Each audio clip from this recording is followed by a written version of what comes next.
भागलपुर के 25 ठिकानों पर पिछले 3 दिनों से आयकर विभाग के द्वारा सघन छापेमारी की जा रही है। गुंडा बैंक को लेकर इनकम टैक्स की रेड तीसरे दिन भी लगातार जारी है। पूर्व डिप्टी मेयर सह लोजपा नेता राजेश वर्मा के आवास और प्रतिष्ठानों पर लगातार रेड के दौरान जांच की जा रही है। भागलपुर में आयकर विभाग की छापेमारी लोजपा जिला अध्यक्ष राजेश वर्मा समेत कई सहयोगियों के घर बदस्तूर जारी है। बड़ी जानकारी देते हुए टीम के वरीय अधिकारी ने बताया कि रवि जालान के घर से 24 लाख रुपए नगद बरामद किए गए हैं। वहीं जमीन के भारी संख्या में कागजात भी बरामद हुए हैं। नाथनगर के विजय यादव के घर से 3 लाख रुपए और जमीन के कागजात, वहीं पूर्व डिप्टी मेयर राजेश वर्मा के घर से 28 लाख रुपए, 2 मेंटेनेंस के बुक मिले हैं जिनमें अंतर है। वहीं करोड़ों के जमीन के कागजात भी बरामद हुए हैं। आयकर की टीम जमीन का फिजिकल वेरिफिकेशन करेगी। इनकम टैक्स की रेड में सबसे बड़ी बात यह सामने आई है कि जहां जहां पर रेड हुई है वहां पर से राजेश वर्मा से संबंधित कागजात इनकम टैक्स के हाथ लगे हैं, जिसमें ज्यादातर कागजात जमीन के हैं। अधिकारियों ने बताया कि यह रेड अभी और आगे चलेगी।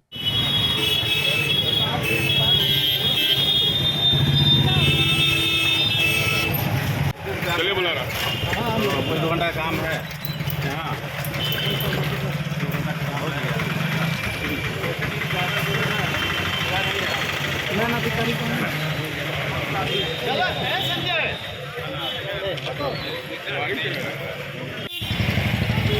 अरे यार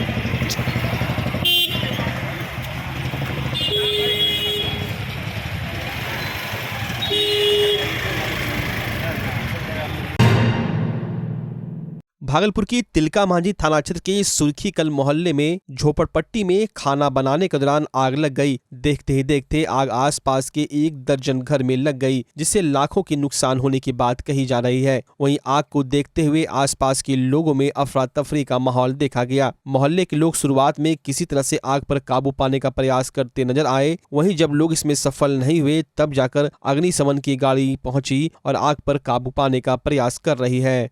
कैसा हो कैसे आग लगा?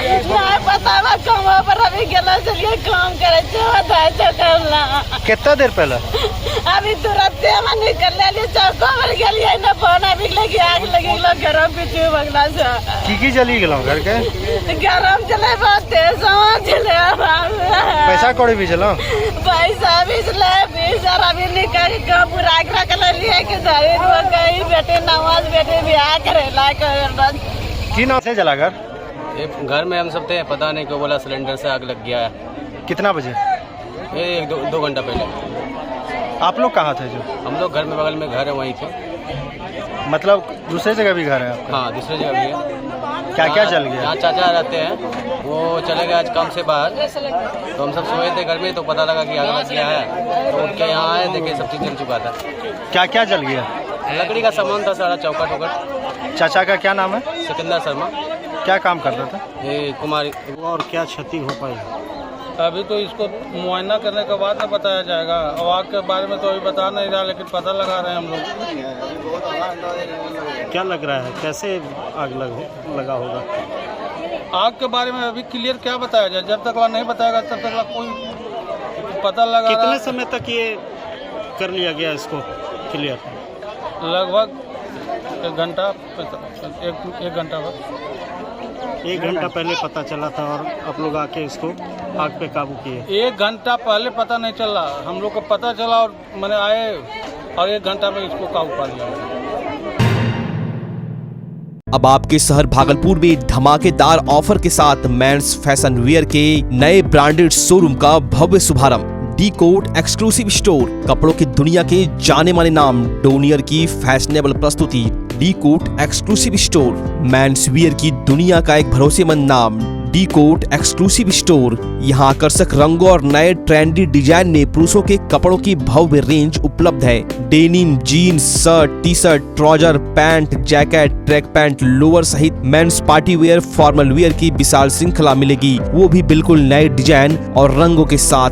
धमाकेदार ओपनिंग ऑफर, बाय 2 गेट 3, साथ ही सिंगल वेयर में फ्लैट 50% का जबरदस्त डिस्काउंट। तो आज हमारे शोरूम में पधारें और जबरदस्त ऑफर का लाभ उठाएं। हमारा पता है डी कोट पटल बाबू रोड, स्पाइकर शोरूम के बगल में, रिलायंस ट्रेंड्स के सामने, भागलपुर।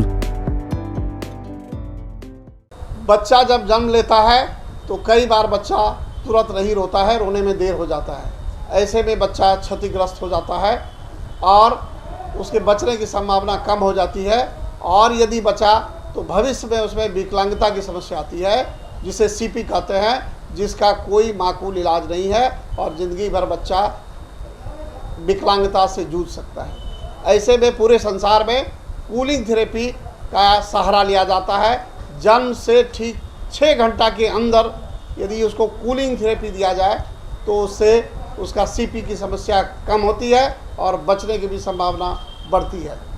पहली बार बिहार झारखंड में आपके शहर के स्नेह नवजात शिशु बाल सेवा केंद्र में यह मशीन उपलब्ध है। कभी भी ऐसी बात हो कि बच्चा रोने में विलम्ब हो गया तो आप स्नेह नवजात शिशु बाल सेवा केंद्र में जरूर संपर्क करें।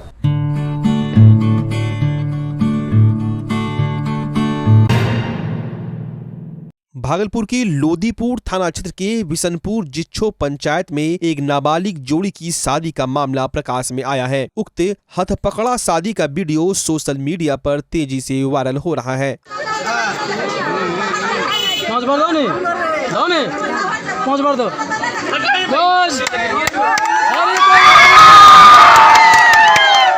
बताते चले देर रात वार्ड 10 के नाबालिग युवक मोहन कुमार यादव इसी वार्ड के नाबालिग लड़की राधा कुमारी के घर घुस गया। लड़की की मामी ने कहा कि नाबालिग लड़के को घर में कैद कर रखा गया है। बहरहाल परिजनों ने नाबालिग लड़के के पिता की उपस्थिति में काली मंदिर के सामने नाबालिग लड़की की मांग में सिंदूर डलवाकर विवाह करा दिया। सूत्रों के अनुसार पता चला कि लड़का नशेड़ी है और इस लड़की से विगत 1 माह से प्रेम प्रसंग चल रहा था। इधर पंचायत के मुखिया आशुतोष महलदार ने दूरभाष पर बताया कि हम पटना में हैं, मुझे इस तरह की शादी की कोई सूचना नहीं मिली है। हालांकि अभी तक प्राथमिकी दर्ज नहीं की गई है। वही लोग कह रहे हैं कि नाबालिग जोड़ी की शादी होने पर पूर्व पंचायती राज मंत्री सम्राट चौधरी ने कहा था कि जिस पंचायत में नाबालिग जोड़ी की शादी होगी उस पंचायत के मुखिया को पद से हटाया जाएगा। अब क्या इस पंचायत के मुखिया जी भी पद से हटाए जाएंगे या नहीं, वहीं अब देखना दिलचस्प होगा कि आखिर इस नाबालिग जोड़ी की शादी पर जिला प्रशासन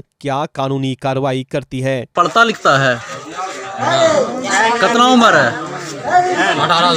18 साल। शादी करेगा इससे? हाँ। हाँ? शादी करेगा? हाँ। कितना दिन से संपर्क था इससे? 1 महीना संपर्क था। 1 महीना संपर्क था। घर कहाँ है? घर कहाँ है? बिशनपुर जिच्छो घर है जी। उम्र कितना है तुम्हारा? 17 साल। शादी करेगा इससे? कितना दिन से संपर्क था? 1 महीना से इतना विश्वास हो गया 1 महीना में? बढ़िया से रखेगा ये खुशी से तुमको?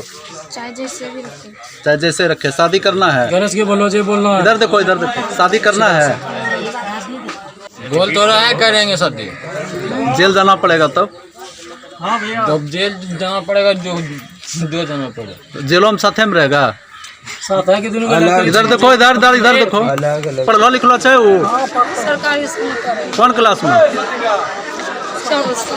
शादी कराने के लिए तैयार हैं आप लोग?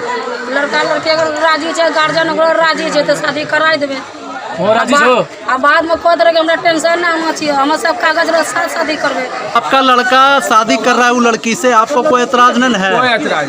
आप खुश हैं? खुश, कोई दिक्कत नहीं। कोई देगा लड़की को।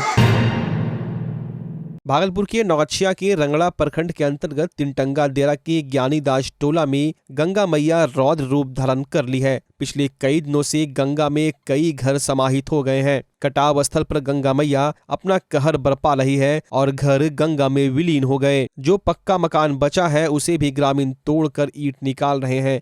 वहीं ग्रामीण जोगिंदर ठाकुर, राजेश कुमार, सुदामा मंडल, बौधी दास, नरेश मंडल सहित कई अन्य लोगों ने बताया, हम लोग खुले आसियाने में जीने के लिए विवश हैं। अभी तक प्रशासनिक कोई मदद नहीं मिली है।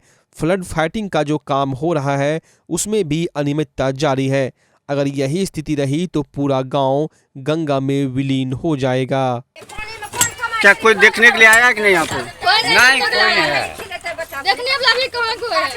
मुखिया सरपंच खाली है, खाने वाला अपना जीत लिया, बस घर में बैठ गया है। काली अभी जो फ्लड फाइटिंग हो रहा है इसमें क्या अनियमितता है? इसमें इससे कुछ रुकने वाला नहीं तो अपने आप भर रहा है।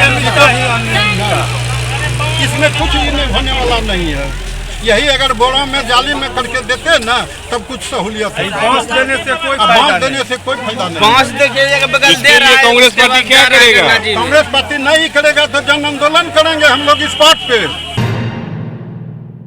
भागलपुर जिले में बेखौफ अपराधियों ने एक कनीय अभियंता को मोबाइल पर कॉल करके 3 लाख रुपए की रंगदारी मांगी है। साथ ही नहीं देने पर जान मारने की धमकी दी है। घटना के बाबत बताया जा रहा है कि खगड़िया निवासी शिवेंद्र कुमार सिंह पिछले 1 साल से भागलपुर में राष्ट्रीय उच्च पथ प्रमंडल पथ निर्माण विभाग भागलपुर में कनीय अभियंता के पद पर कार्यरत हैं और वर्तमान में सबौर थाना क्षेत्र के आर्य टोला रोड में रहते हैं। वहीं कनीय अभियंता शिवेंद्र कुमार सिंह ने बताया कि उसके मोबाइल पर बुधवार के दिन एक अज्ञात नंबर से कॉल आया जो रिसीव नहीं कर सका और उसी नंबर से फिर कॉल आया और कॉल रिसीव करने पर बदमाश ने अपना नाम भूषण यादव और सबौर का रहने वाला बताया, जिसके बाद धमकी देते हुए कहा गया कि 3 दिन के अंदर 3 लाख रुपए हमको दे देना, नहीं तो तुम्हारी हत्या कर देंगे। जिसको लेकर अभियंता शिवेंद्र कुमार सिंह घबरा गए और दहशत में आ गए। मामले को लेकर कनीय अभियंता ने सबौर थाने में लिखित शिकायत दर्ज कराने के लिए गए, लेकिन सबौर थाना पुलिस मामले को लेकर संज्ञान नहीं ली और मामला दर्ज नहीं की, जिससे कनीय अभियंता डरे सहमे हुए हैं और अपनी जान माल की सुरक्षा को लेकर गुहार लगा रहे हैं। फोन किया, बोला कि हम भूषण यादव बोल रहे हैं और हमसे 3 लाख की रंगदारी मांगी और बोले नहीं देने पर आपको 2 से 3 दिन में हत्या कर दी जाएगी। इसको लेकर आवेदन दिए थाना में? थाना में दिए थे। थाना बोले कि आपको आपका जो है थाना में जो दिए तो थाना बोले कि आपका रिकॉर्डिंग किए, तो बोले नहीं सर नहीं कर पाएगा रिकॉर्डिंग। तो वो बोले कि हम उठाएंगे, दुश्मनी हो जाएगी, नीपापोती की तरह बात किए और हम बोले आवेदन सर ले लीजिए, उसके बाद अपने स्तर से कार्रवाई कीजिए। अभी कहाँ आए हैं आप गुहार लगाने के लिए? हम अभी आए हैं एसपी साहब के यहाँ आए, वहाँ हम दे दिए हैं, रिसीविंग ले लिए हैं, यहाँ आश्वासन दिए हैं। क्या लगा डर तो लग ही रहा है। फील्ड वाले यही है और परिवार भी दहशत में है। भागलपुर के नौगछिया में भाजपा के पूर्व केंद्रीय मंत्री रविशंकर प्रसाद 3 दिवसीय प्रवास कार्यक्रम को लेकर पहुंचे, जहां बिहार में भाजपा के 3 जिला संगठनों नौगछिया, भागलपुर व बांका में प्रवास कार्यक्रम करना है। नौगछिया स्टेशन उतरने के बाद रविशंकर प्रसाद तेतरी दुर्गा मंदिर पहुंचकर पूजा किए, जिसके बाद लक्ष्मीपुर रोड के पार्टी कार्यालय में संगठनों के साथ बैठक की, जिसमें पार्टी के सभी मोर्चा अध्यक्ष, महामंत्री व मंडल प्रभारी के साथ संगठन की समीक्षा करते हुए अगले कार्यक्रमों की योजनाओं पर चर्चा की गई। साथ ही मंडल अध्यक्ष एवं मंडल महामंत्री के साथ पन्ना प्रमुख मोदी सरकार की जन कल्याणकारी योजनाओं को जन जन तक पहुंचाने में स्थानीय कार्यकर्ताओं की अहम भूमिका निभाने पर विस्तार से चर्चा की गई। भाजपा पार्टी कार्यालय नौगछिया में प्रेस कॉन्फ्रेंस कर रविशंकर प्रसाद ने कहा कि भाजपा से नीतीश कुमार को अलग होने के 3 दिन बाद ही भाजपा अपने संगठन को मजबूत करने मैदान में उतर गई है। रविशंकर प्रसाद ने महागठबंधन की सरकार को भ्रष्टाचार के 3 खंभों की सरकार बताया है। उन्होंने बताया कि नीतीश कुमार ने भाजपा से अलग होकर महागठबंधन की जो सरकार बनाई है वो 3 खंभों पर खड़ा है। ऐसे लोग जो भ्रष्टाचार के आरोप में सजा पा चुके हैं, दूसरे ऐसे लोग हैं जो गंभीर भ्रष्टाचार में आरोपित है और तीसरे ऐसे लोग हैं जो इस भ्रष्टाचार को प्रोत्साहित कर रहे हैं। अपने पत्रकार मित्रों के माध्यम से हम बताना चाहेंगे कि 20 में जब नरेंद्र मोदी जी ने बहुत प्रभावी रूप से प्रचार किया तभी तो जीते थे ना, याद होगा आपको। पहले फेज में 5 फेज का चुनाव था, नहीं आए थे उस समय मोदी जी, कम आए थे, एकाध सभा गया में हुई थी। फिर दूसरे फेज से मोदी जी ने गंभीरता से प्रचार करना शुरू किया। आपको याद होगा, नमस्ते बैठिए, मोदी जी ने एक नारा दिया था, जंगल राज के 2 युवराज, याद है ना आपको। उस समय कांग्रेस और आरजेडी का अलायंस था। सेकेंड फेज में कुछ जीते, थर्ड में और जीते और फोर्थ फिफ्थ में एनडीए स्वीप कर गया। तो जीते मोदी जी के नाम पर। आज मैं नौगछिया में एक सवाल और उठाना चाहता हूं। 19 के लोकसभा चुनाव में बीजेपी ने नीतीश कुमार जी के उम्मीदवारों को एडजस्ट करने के लिए अपने 6 सिटिंग एमपीज का टिकट काट दिया। तो आज 16 उनके जीते हैं, 17 हमारे जीते हैं। मुझे नीतीश बाबू और उनके एमपी से एक सवाल पूछना है, और यहां के भी एमपी से, कि वो लोकसभा में जीते हैं नरेंद्र मोदी के नाम पर कि नीतीश कुमार के नाम पर? उनके राष्ट्रीय अध्यक्ष भी जो जीते हैं मुंगेर से, वो जीते हैं नरेंद्र मोदी जी के नाम पर कि नीतीश कुमार के नाम पर? तो क्या मतलब है ये आप हर 2-2.5 साल पर जो पाला बदलते हैं। इस बार बीजेपी ने निर्णय किया है कि हम बहुत प्रभावी रूप से नीचे हम फील्ड में उतर गए हैं, अपने संगठन को हम चुस्त दुरुस्त करेंगे। तो बिहार के गरीब, गांव के गरीब, पिछड़े, अति पिछड़े, जो नरेंद्र मोदी में आशा देखते हैं, एक चाय वाले के बेटा ने आज देश को कहां से सम्मान पहुंचाया है, जो कोरोना काल में काम किया, 200 करोड़ लोगों को टीका लगा, मेड इन इंडिया, 80 करोड़ लोगों को खाना खिलाया गया। और एक बात मैं कहना चाहता हूं, मोदी जी ने बिहार के लिए बहुत किया है। नरेंद्र मोदी जी, आप आज देख लीजिए, 2 सेंट्रल यूनिवर्सिटी बिहार में आई है, इतना नेशनल हाईवे बिहार में आया है, गंगा पर कितने पुल बिहार में बने हैं आप भी जानते हैं। सवाल पूछना है बहुत विनम्रता से। 17 में आपने लालू जी और तेजस्वी जी का साथ इसलिए छोड़ा था कि तेजस्वी जी और लालू जी के ऊपर रेलवे के होटल के टेंडर घोटाला, रेलवे में जमीन के बदले नौकरी घोटाला और बाकी को लेकर जो गंभीर आरोप लग रहे थे, उस पर उनको जवाब नहीं मिल रहा। नीतीश बाबू, तेजस्वी जी तो चार्जशीटेड हैं इन मामलों में, राबड़ी जी भी हैं, आपको जवाब मिल गया क्या? तो आप क्यों वापस चले गए? क्या मतलब है इसका? और अगर आपको भाजपा से इतनी नफरत थी तो अकेले लड़ने की चुनाव हिम्मत क्यों नहीं करते हैं आप? आप जब नरेंद्र मोदी से कारण आपने भाजपा से अलग हट गए 13 में, तो 14 में आप 40 में 2 जीते, भाजपा 38 जीती या 37 जीती।